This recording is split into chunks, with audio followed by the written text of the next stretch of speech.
गजर वाजला, तुम्हाला उठवायला गजर वाजला बघा. मुख्यमंत्री होण्याचं स्वप्न स्वप्नच राहिलं. मुख्यमंत्री बदलत गेले, पण दादा मात्र कायम राहिले. उपमुख्यमंत्री अजितदादांचा हा व्हिडिओ नक्की शेअर करा.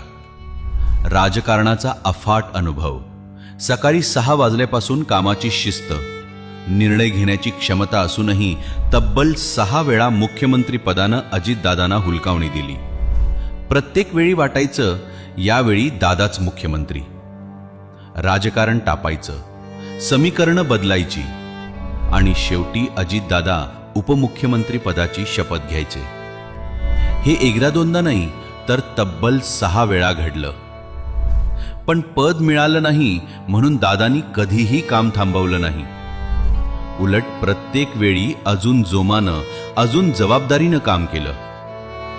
जोपर्यंत माझे हातपाय चालतायत तोपर्यंत तुमचं भलं करत राहीन, हे वाक्य आज सोशल मीडियावर व्हायरल होतंय आणि दादांच्या आयुष्याचं सार सांगून जातंय.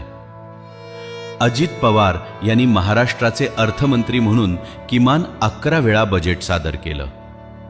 यावरूनच राज्याच्या राजकारणातील त्यांचं महत्त्व किती मोठं होतं हे दिसून येतं.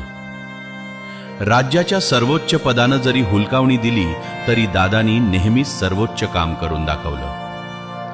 आज महाराष्ट्रानं एक कार्यकुशल, अनुभवी आणि संवेदनशील नेतृत्व गमावलं आहे. महाराष्ट्रातील एका अजित पर्वाचा आज अंत झाला, पण दादांच्या आठवणी, त्यांचं काम सदैव जिवंत राहील. लाडक्या अजितदादांना प्युअर राजकारणकडून भावपूर्ण श्रद्धांजली.